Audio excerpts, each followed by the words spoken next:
Hi.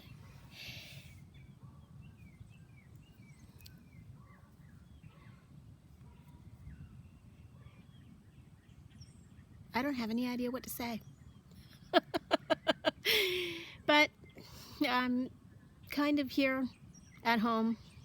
Coronavirus stuff happening out in the world. And, you know, there's part of my garden, back garden. And I welcome you to it. Springtime here. And then I thought I would talk to you about some books I've been reading. One of them is this book, Gardentopia. I got it from the library because I am a librarian by day. Shh, don't tell anyone. So I checked this book out. It is by Johnsen. Gardentopia, Design Basics for Creating Beautiful Outdoor Spaces. What can I say? It's a fun book, y'all. Really, really fun. I think you will like it a lot. There's lots of beautiful pictures, and the great thing about it is that the essays are super short. They're little snapshots of little things that you can do in your garden that you maybe had never thought about before, or you knew about once upon a time and then kind of forgot. I picked out a few things that I really liked a lot about this book that I thought I'd share with you. It's a fairly new book, copyright 2019. It's published by the Countryman Press, a division of W.W. Norton and Company. I do not like how the table of contents are in white on a dark background. That's hard for me to see, y'all, and the font is really small. I'm a lady of a certain age and I cannot tell what those words say very well, so I'm going to just blow past the table of contents. I really enjoyed the small vignettes that she had in here. I marked a bunch of pages, not with dog ear. Do not dog ear your books, or especially your library books. One of the first things that I saw was this beautiful sweep of a curve, and my question to myself was, wow, did I manage to provide a sweep of a curve in my garden that you guys are looking at right now in the back? I think maybe I did. I'll try to give you a little bit of an overview of the garden after I talk about this book. What's really great that she says about the sweep of the curve, it manages to really kind of have a graceful arc, and it accentuates the plant bed, which I love a lot because it separates it from the lawn, really. And it's a great way to have a nice gentle bed, garden bed. Also, she talks about hide and reveal the mystery of the unseen. Yeah, there is some unseen in here. I have a very small back garden. You might be able to see it out there in the world. And I put this this tree right here, which is a wax myrtle. I think it was supposed to be a bush, but it actually turned out to be a tree in my garden, which, by the way, is Zone 8 in Macon, Georgia. So I tried to put a little bit of, oh, hi, Tweety Bird. Oh, there's a little Tweety Bird having a little dip in the bird bath.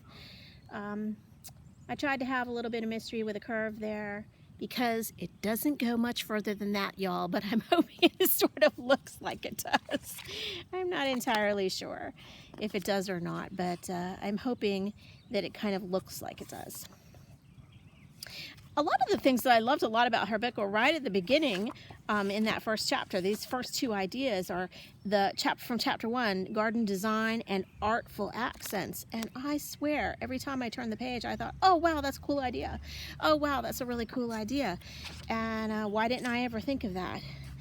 One of the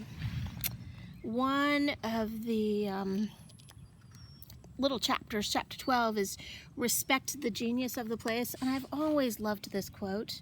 I truly have, because I've admired English gardens for a really long time.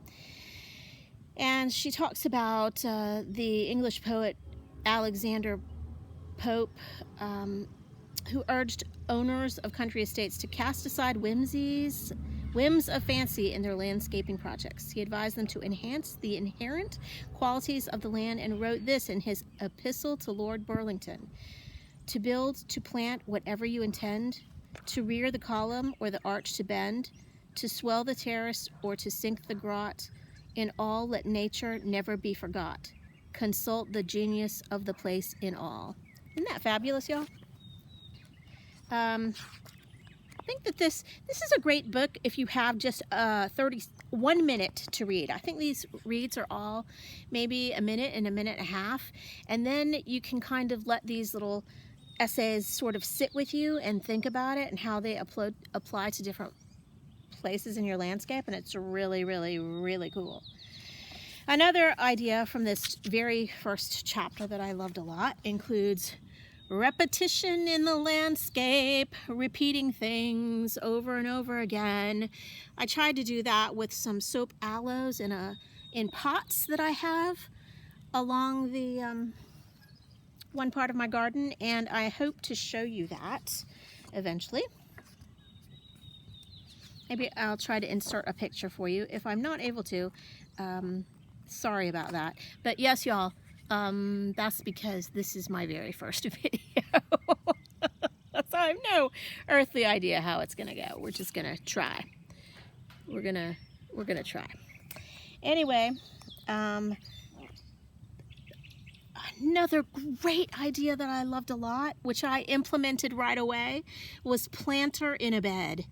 And I love how she suggests to go ahead and put, hi kitty, hi kitty, hi kitty. There's a kitty right here. Hi kitty, hi kitty. I love how she suggests to put a planter right in the flower bed, and she shows one that's actually between a hedge. So I said, wow, I've got a great place for that. I seriously do.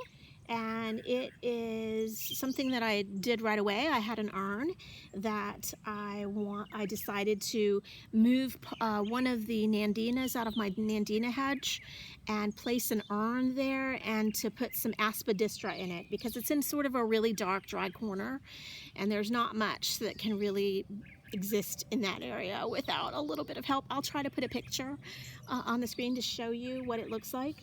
But I love how it turned out, and I was just marveling when I had this idea, so I was really, really glad about it.